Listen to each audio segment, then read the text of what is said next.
Let's talk about how to keep your photography business profitable even if the economy is not. If you're new here, my name is Travis Reynolds. I'm a CPA and I help photography studio owners run more profitable studios.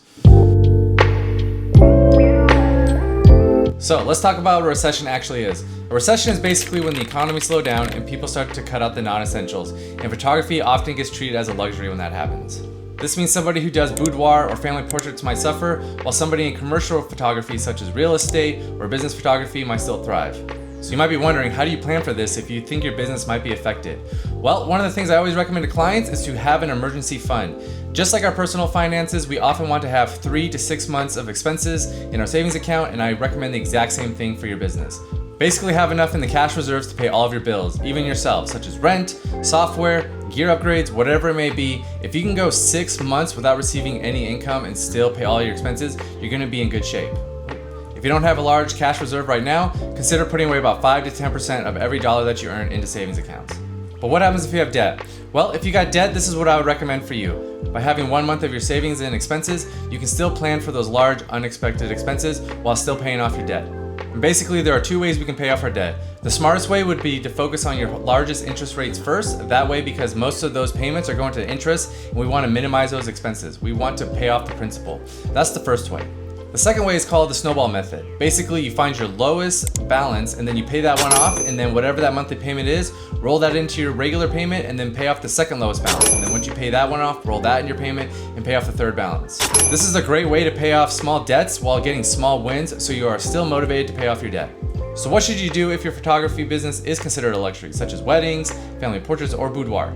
Well, there's a couple things you can do. One is you can expand your niche into more commercial photography, maybe focus on headshots, maybe focus on real estate. You can also try to contract with small businesses that are running events so that they can use that for marketing purposes. And then the best way to go about this would be to reach out to your current clients to reposition yourself. Basically let them know that you are offering new services. But let's say the sales are slowing down. Should you consider discounting your prices? And the answer is no. One, because when you do discount your prices, it's gonna be hard to raise them. The second thing is that we should not be thinking about discounting our prices to get more customers. We should try to add more value to our services that we are offering.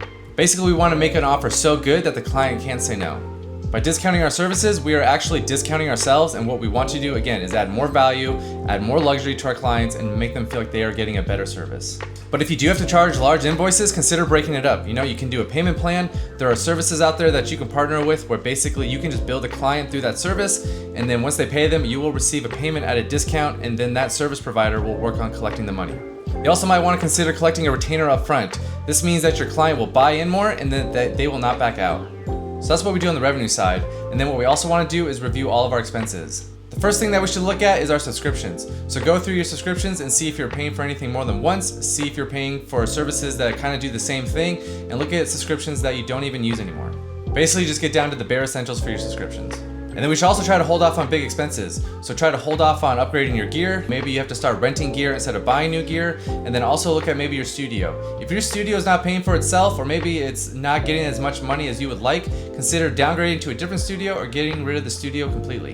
And then also review your marketing. Maybe if your business is good and big on Facebook ads or Google ads, maybe you gotta pause those. Start looking at other ways to market, such as going to networking events, work on your blog posts, look on your search engine optimization. Make sure you're on top of your Google page, your email list, and then also your social networking. Then once you got all that done, now is the time to be the best photographer you can be to your clients. So make sure you're providing as much value as possible, communicate as much as possible to them, and just make sure they are getting a great service. So hopefully after watching this video, I hope you got the main takeaways. The big one is to make sure we have enough in our emergency reserves so that we can cover any expenses that we got and if our income drops. And then the second one is to review the services that we provide. Perhaps you need to branch out into another niche, to a more recession-proof niche. And then the third one is just review your expenses, get rid of all those subscriptions that you're paying for, and make sure that your expenses are only the bare essentials. I hope you found this video helpful, so if you liked it, please hit that thumbs up button, drop a comment below, and I'd be happy to answer them, and I'll see you in the next one.